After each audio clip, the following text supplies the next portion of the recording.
जय हिंद दोस्तों, स्वागत है आपका हमारे चैनल चाणक्य जीएस में। कैसे हैं आप सब? आशा करते हैं अच्छे होंगे। आज हम लोग जो है प्रतियोगिता दर्पण मई 2025 का राष्ट्रीय घटनाक्रम करेंगे। राष्ट्रीय घटनाक्रम में सबसे पहले हम लोग देखते हैं पहला पॉइंट, देश का 58वां बाघ अभ्यारण्य। देश का 58वां बाघ अभ्यारण्य जो है किसे बनाया गया है? तो देश का 58वां बाघ अभ्यारण्य माधव राष्ट्रीय उद्यान, माधव राष्ट्रीय उद्यान को बनाया गया है, जो मध्य प्रदेश के शिवपुरी में है। मध्य प्रदेश के शिवपुरी में है और यह मध्य प्रदेश का 9वां बाघ अभ्यारण्य है। यह मध्य प्रदेश का 9वां बाघ अभ्यारण्य है। तो 58 बाघ अभ्यारण्य जो है अभी तक देश में है। इसके पहले हम लोग पिछले वाली वीडियो में जो है पढ़े हुए थे कि देश का 57वां बाघ अभ्यारण्य कौन सा है। तो देश का 57वां बाघ अभ्यारण्य है आपका रातापानी वन्यजीव अभ्यारण्य। रातापानी वन्यजीव अभ्यारण्य यह भी जो है मध्य प्रदेश के रायसेन जिले में है। और देश का 56वां बाघ अभ्यारण्य, पिछले वाली वीडियो में हम लोग 56वां बाघ अभ्यारण्य भी देखे थे। तो देश का 56वां बाघ अभ्यारण्य जो है यह है गुरु घासीदास तमोर पिंगला अभ्यारण्य, जो छत्तीसगढ़ में है। गुरु घासीदास तमोर पिंगला अभ्यारण्य जो छत्तीसगढ़ में है। अगला पॉइंट है कि भारतीय वन्यजीव संरक्षण अधिनियम, भारतीय वन्यजीव संरक्षण अधिनियम जो है एक क्वेश्चन पूछा जाता है। अभी बिहार पुलिस में भी हाल फिलहाल ये क्वेश्चन पूछा हुआ था कि भारतीय वन्यजीव संरक्षण अधिनियम जो है कब आया? तो 1972 में आया। भारतीय वन्यजीव संरक्षण अधिनियम कब आया? 1972 में आया। अगला जो कुछ राज्यों के जो है बाघ अभ्यारण्य है उसे हम लोग देखते हैं एक नज़र में। जैसे असम के बाघ अभ्यारण्य के बारे में दिया हुआ कि असम में कौन कौन से बाघ अभ्यारण्य है। तो असम के बाघ अभ्यारण्य सबसे पहला है मानस, दूसरा है नामेरी, फिर है ओरांग और काजीरंगा। यानी कि मानस, नामेरी, ओरांग और काजीरंगा। आपको असम के बाघ अभ्यारण्य याद रखने हैं, मानस, नामेरी, ओरांग और काजीरंगा। और अरुणाचल प्रदेश के बाघ अभ्यारण्य कौन कौन से हैं? तो अरुणाचल प्रदेश के बाघ अभ्यारण्य है नामदफा, पाकुई और कमलांग। नामदफा, पाकुई और कमलांग। आपको अरुणाचल प्रदेश के बाघ अभ्यारण्य याद रखने हैं, नामदफा, पाकुई और कमलांग। आगे है कि आंध्र प्रदेश के बाघ अभ्यारण्य कौन कौन से हैं? तो आंध्र प्रदेश के बाघ अभ्यारण्य नागा अर्जुन श्रीशैलम। नागा अर्जुन श्रीशैलम। आंध्र प्रदेश के बाघ अभ्यारण्य कौन है? नागा अर्जुन श्रीशैलम। अगला है कि बिहार का बाघ अभ्यारण्य। तो बिहार का बाघ अभ्यारण्य है वाल्मीकि बाघ अभ्यारण्य। वाल्मीकि बाघ अभ्यारण्य आप लोग जानते हैं, जो बिहार के वाल्मीकि नगर में है। छत्तीसगढ़ के बाघ अभ्यारण्य कौन कौन से हैं? तो छत्तीसगढ़ के बाघ अभ्यारण्य हैं आपके इंद्रावती, अचानकमार, उदंती सीता नदी, गुरु घासीदास तमोर पिंगला, जो देश का भारत का 56वां टाइगर रिजर्व है, गुरु घासीदास तमोर पिंगला। छत्तीसगढ़ के जो है 4 बाघ अभ्यारण्य, इंद्रावती, अचानकमार, उदंती सीता नदी और गुरु घासीदास तमोर पिंगला। उसके बाद है झारखंड के बाघ अभ्यारण्य। झारखंड में कौन कौन से बाघ अभ्यारण्य है? तो झारखंड में है आपका पलामू बाघ अभ्यारण्य। झारखंड में कौन सा बाघ अभ्यारण्य है?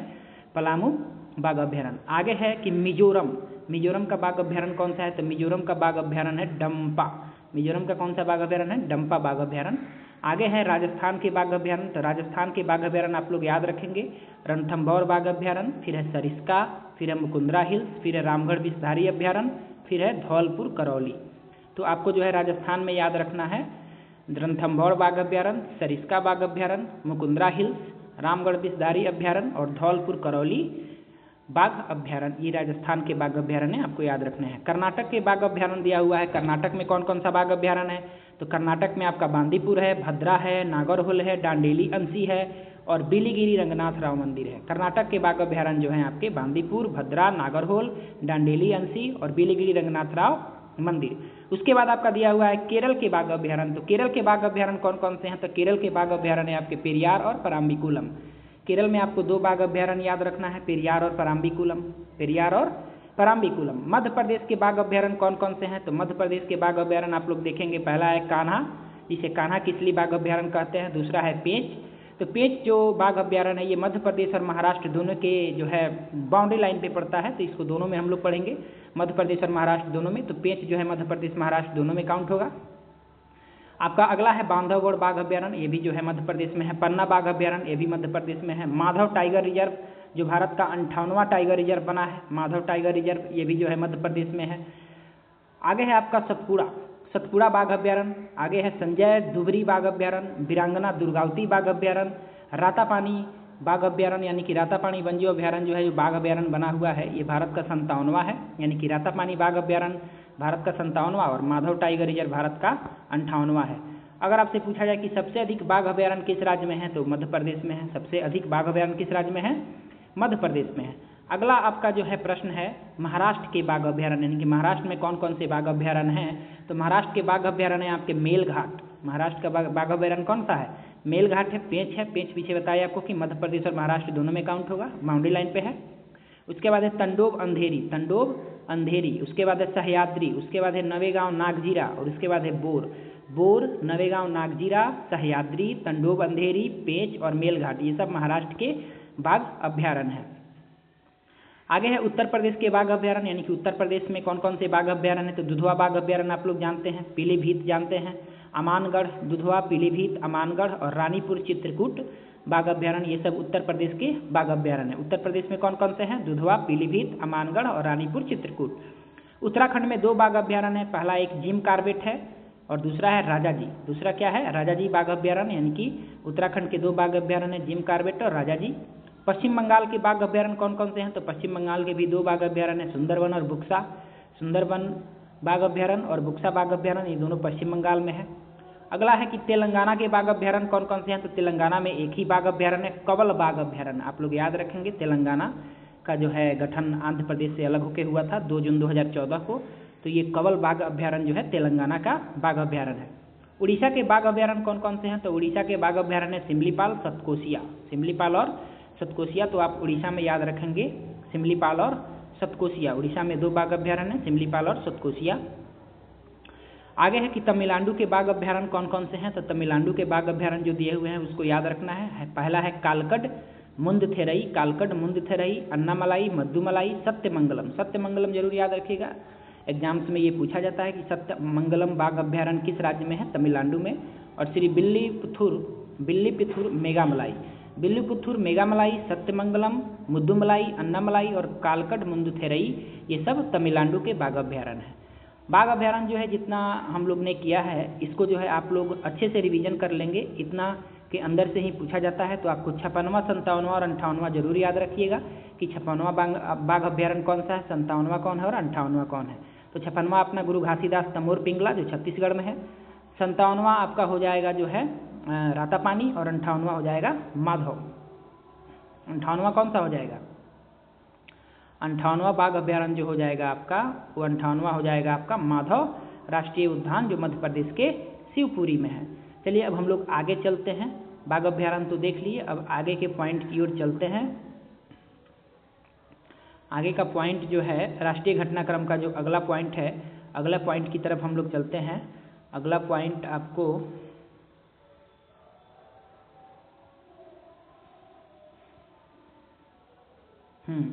अगला पॉइंट है कि विध्वंसक युद्धपोत तवासय, युद्धपोत का नाम क्या है, तवासय का जलावतरण किया गया है। कब किया गया, 22 मार्च 2025 को गोवा में किया गया। यानी कि आपसे पूछेगा कि विध्वंसक युद्धपोत तवासय का जलावतरण कहाँ किया गया, गोवा में किया गया और 22 मार्च 2025 को किया गया। गोवा शिपयार्ड लिमिटेड के द्वारा बनाया गया था। ये किसके द्वारा बनाया गया था, गोवा शिपयार्ड लिमिटेड के द्वारा बनाया गया था, जो गोवा में ही इसका किया गया है। विध्वंसक युद्धपोत तवासय का नाम महाभारत के महाबली भीम की गदा के नाम पर दिया गया है। यानी कि विध्वंसक युद्धपोत जो तवासय है इसका नाम किसके नाम पे रखा गया है, महाभारत के जो महाबली भीम थे उनके गदा के नाम पर इसका नाम जो है तवासय दिया गया है।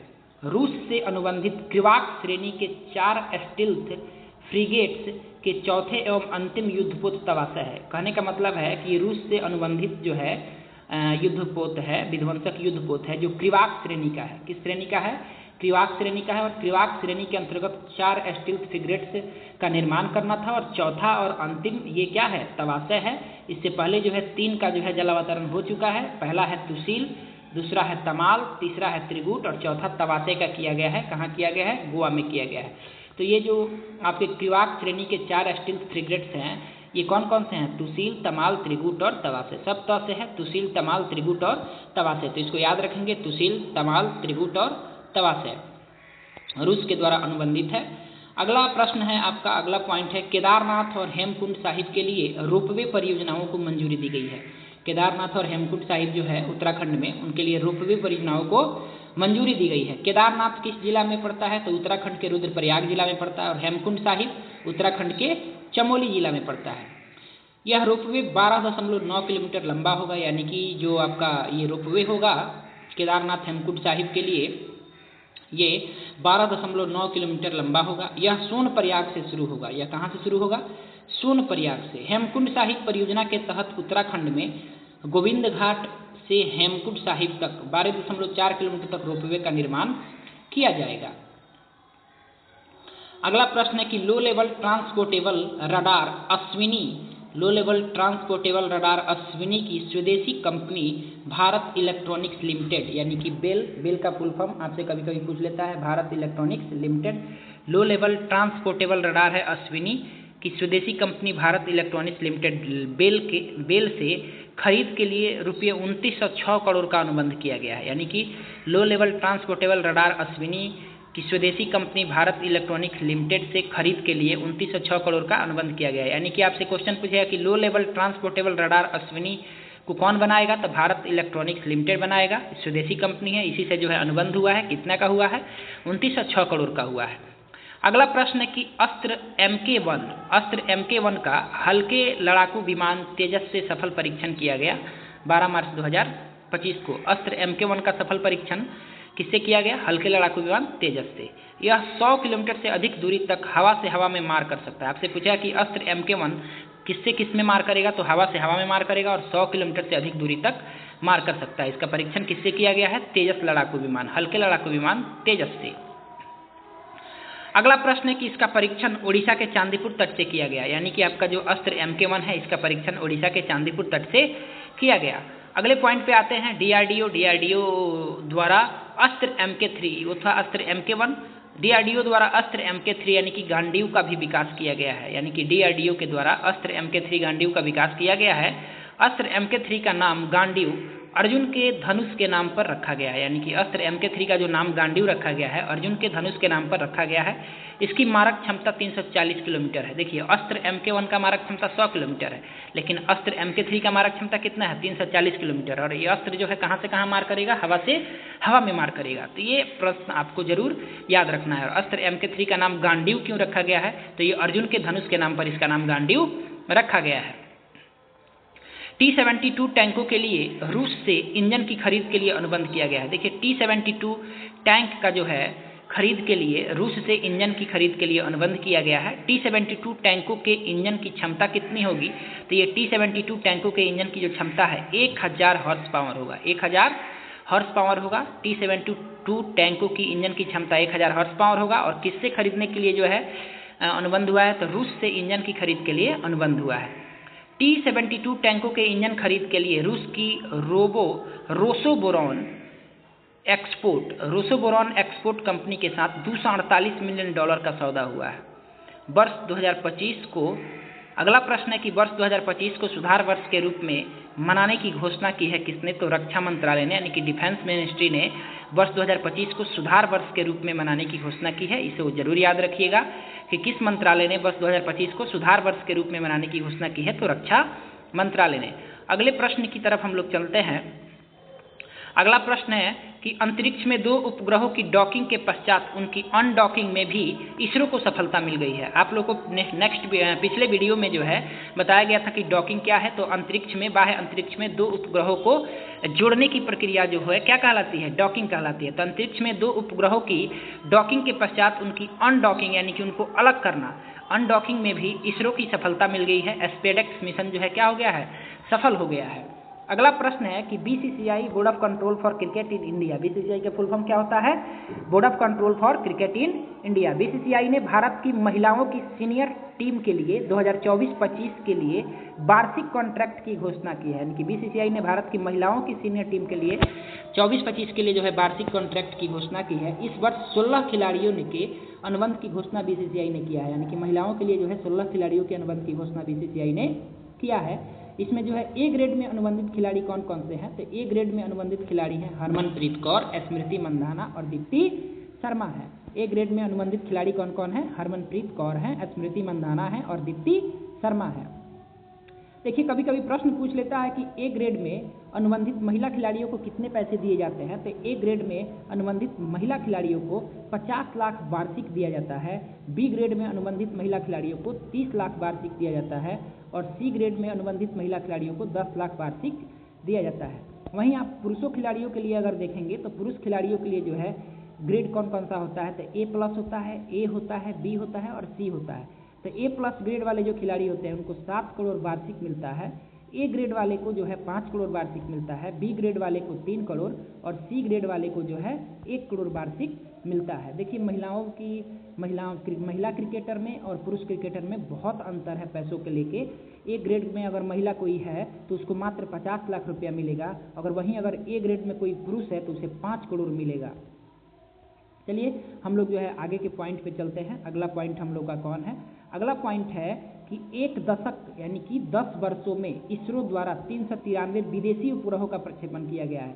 प्रश्न पूछा जा सकता है कि इसरो के द्वारा, इंडियन स्पेस रिसर्च ऑर्गेनाइजेशन के द्वारा एक दशक में यानी कि 10 वर्ष में कितने विदेशी उपग्रहों का प्रक्षेपण किया गया, 393 यानी कि 393। देखिए 3 इधर भी है, 3 इधर भी है, 3 तिहाई 9 हो जाएगा, यानी कि 393 याद रखेंगे। अगले पॉइंट पे हम लोग चलते हैं बिहार बजट पे। बिहार बजट जो 25-26 का है, बिहार बजट के बारे में हम लोग क्वेश्चन को जानते हैं कि बिहार बजट से क्या क्या क्वेश्चन आ सकता है। क्वेश्चन जो है अगला पॉइंट हम लोग पढ़ते हैं बिहार बजट से। वित्तीय वर्ष 25-26 के लिए बिहार सरकार का बजट उप मुख्यमंत्री सह वित्त मंत्री सम्राट चौधरी ने 3 मार्च 2025 को विधानसभा में प्रस्तुत किया। आपसे क्वेश्चन बन सकता है कि जो है बिहार बजट वित्तीय वर्ष 2025-26 के लिए कब पेश किया गया, 3 मार्च 2025 को विधानसभा में प्रस्तुत किया गया। किसके द्वारा किया गया, तो उप मुख्यमंत्री सह वित्त मंत्री सम्राट चौधरी के द्वारा किया गया। ये बजट कितने रुपये का है, तो इसको देख लेते हैं। रुपया जो है 3,16,895.02 करोड़ का बजट है। 3,16,895 3,16,895.02 करोड़ का बजट है। कुल प्रस्तावित व्यय कितना है इसका, कुल प्रस्तावित व्यय भी इतना ही है, 3,16,895.02 करोड़। अगला प्रश्न की योजना मद में व्यय क्या है, यानी कि योजना मद में क्या व्यय किया जाएगा। स्कीम जो चलाई जाती है सरकार के द्वारा, इसमें जो है कितना व्यय किया जाएगा, तो 1,16,750 करोड़ जो है योजना मद में व्यय होगा, 1,16,750 करोड़। उसके बाद है गैर योजना मद में व्यय क्या होगा, यानी कि स्कीम को अगर छोड़ दिया जाए तो बाकी पैसा जो व्यय होगा वो गैर योजना मद में व्यय होगा। और कितना होगा, तो 2,135 करोड़, 2,135 करोड़ रुपया जो है व्यय किया जाएगा। 2,135 करोड़ रुपया जो है व्यय किया जाएगा गैर योजना मद में। अन्य बजटीय घोषणाएं कौन कौन सी हुई हैं, तो थोड़ा सा देख लेते हैं। अन्य बजटीय घोषणाएं, नीतीश कुमार द्वारा 2020 में घोषित 7 निश्चय 2 को जारी रखते हुए इस बजट में रुपये 5972 करोड़ का प्रस्ताव किया गया है, यानी कि 7 निश्चय 2 को भी जारी किया जाए, मतलब जारी रखा जाएगा। नीतीश कुमार द्वारा 2020 में घोषित 7 निश्चय 2 को जारी रखते हुए इस बजट में इसके लिए कितना रखा गया है, 5972 करोड़ का प्रस्ताव रखा गया है। तो ये प्रश्न बन सकता है कि 7 निश्चय 2 को जारी रखते हुए इस बजट में कितने का प्रस्ताव रखा गया है, 5972 करोड़ का रखा गया है। अगला प्रश्न है कि बाबा हरिहरनाथ मंदिर क्षेत्र को काशी विश्वनाथ कॉरिडोर की तर्ज पर विकसित करने की योजना बनाई गई है। बाबा हरिहरनाथ मंदिर क्षेत्र को काशी विश्वनाथ कॉरिडोर की तर्ज पर विकसित करने की योजना बनाई जा रही है। राज्य में पहली बार ग्रीन डेवलपमेंट फंड की घोषणा हुई है। राज्य में पहली बार ग्रीन डेवलपमेंट फंड की घोषणा हुई है। इसके लिए 25 करोड़ का निवेश राज्य सरकार द्वारा किया जाएगा, यानी कि ग्रीन डेवलपमेंट फंड के लिए राज्य सरकार द्वारा कितना निवेश किया जाएगा, 25 करोड़ का निवेश किया जाएगा। अगला पॉइंट है कि पूर्णिया, राजगीर, सुल्तानगंज और रक्सौल में हवाई अड्डे विकसित करने की योजना भी बनाई गई है। अगला पॉइंट है कि सभी पंचायतों में गरीब कन्याओं के विवाह के लिए कन्या विवाह मंडप का निर्माण किया जाएगा। जितने भी पंचायत हैं, 8058 जो टोटल पंचायत हैं, सभी पंचायतों में गरीब कन्याओं के विवाह के लिए कन्या विवाह मंडप का निर्माण किया जाएगा। बिहार मिलेट मिशन के गठन की भी घोषणा की गई है। बिहार मिलेट मिशन के गठन की भी घोषणा की गई है। गुड़ के लिए पूसा समस्तीपुर में सेंटर ऑफ एक्सीलेंस खोला जाएगा। गुड़ के लिए, गुड़ जो होता है, पूसा समस्तीपुर में सेंटर ऑफ एक्सीलेंस जो है क्या किया जाएगा, खोला जाएगा। अगला प्रश्न है, यानी कि अगला पॉइंट है कि बेगूसराय में कैंसर अस्पताल स्थापित होगा। प्रश्न पूछा जा सकता है कि किस राज्य में कैंसर अस्पताल स्थापित करने का जो है प्रस्ताव है, तो बेगूसराय में कैंसर अस्पताल स्थापित होगा। सभी जिलों में PPP मोड पर मेडिकल कॉलेज और डेंटल कॉलेज खोले जाएंगे। मेडिकल कॉलेज और डेंटल कॉलेज जो है PPP मोड पर खोले जाएंगे। अगला प्रश्न है कि महिलाओं के लिए शुरू की जाने वाली पिंक बस योजना, महिलाओं के लिए जो है पिंक बस योजना शुरू की जाएगी। इसमें जो है चालक, परिचालक और यात्री सभी महिलाएं होंगी, यानी कि पिंक बस योजना जो होगा राज्य सरकार का, उसमें जो है चालक, परिचालक और यात्री सभी महिलाएं होंगी। बिहार बजट 2025-26 में जो है आप देखते हैं कि रुपया कहाँ से आता है, यानी कि रुपया आने का स्रोत क्या है। तो रुपया आता कहाँ से है, तो केंद्रीय करों में राज्य का अंश, यानी कि जो केंद्र सरकार कर लेती है उसमें जो राज्य का अंश होता है 43.68%, यानी कि जो केंद्र सरकार कर लेती है उसमें राज्य का अंश कितना है 43.68%, यानी कि हम लोगों को केंद्रीय करों में राज्य का अंश जो हम लोग जो कर देते हैं वही फिर जो है लौट के हमारे पास 43.68% जो है केंद्र सरकार राज्य सरकार को देती है। दूसरा, राज्य सरकार के कर राजस्व, यानी कि राज्य सरकार के जो कर राजस्व है वहाँ से 18.77% आ जाते हैं। केंद्र सरकार से सहायता अनुदान, यानी कि केंद्र सरकार जो हर राज्य को जो है सहायता देती है, तो केंद्र सरकार से सहायता अनुदान 17.21% और लोक ऋण जो है 17.58% जो है वहाँ से जो है आ जाता है। अगला है कि राज्य का कर भिन्न राजस्व, यानी कि राज्य का कर भिन्न राजस्व जो है वो 2.59% मिल जाता है और ऋणों की असूली, यानी कि जो ऋण दिया गया रहता है उसकी असूली 0.17%। एक बार फिर से देख लेते हैं कि कहाँ कहाँ से रुपया जो है आता है। सबसे पहला था कि केंद्रीय करों में राज्य का अंश 43.68%, राज्य सरकार के कर राजस्व 18.77%, केंद्र सरकार से सहायता अनुदान 17.21%, लोक ऋण 17.58%। उसके बाद जो है लोक ऋण 17.58%, उसके बाद जो है राज्य का कर भिन्न राजस्व 2.59% और ऋणों की असूली कितनी होती है तो 0.17%। तो हमारा जो है राष्ट्रीय घटनाक्रम जो है समाप्त होता है यहीं पे। आप लोग जो है इसको अच्छे से इस वीडियो को जरूर देखिएगा। वीडियो अगर अच्छा लगे तो लाइक, शेयर और सब्सक्राइब करना नहीं भूलिएगा। शेयर करिएगा तो और मनोबल बढ़ेगा, तो अच्छे अच्छे वीडियो लेके हम लोग आएंगे। हम सोच रहे थे कि आपको एसपीडी का भी जो है कंप्लीट कराया जाए। आगे बहुत सारा एग्जाम होने वाला है, बीपीएससी 71वीं है, बिहार एसएससी का एग्जाम है, बहुत सारे एग्जाम जो है आगे होने वाले हैं, बीएसओ के एग्जाम होने वाले हैं, है कि नहीं, बीएससी के तमाम एग्जाम होने वाले हैं, बीपीएससी टीआरई 4 का भी जो है एग्जाम होने वाला है। तो आपके लिए हम एसपीडी का जो है करंट अफेयर्स भी लेकर आएंगे। पहले उसका ऑब्जेक्टिव करा देंगे, उसके बाद जो है मंथली वाइज उसका जो है किया जाएगा। और ये हमारा जो प्रतियोगिता दर्पण का जो करंट अफेयर्स चल रहा है ये डेली बेसिस पे चलते रहेगा। वीडियो को आप लोग जरूर लाइक, शेयर और सब्सक्राइब जरूर करें। शेयर ज़्यादा से ज़्यादा करें कि और बच्चों को भी फ़ायदा मिल सके।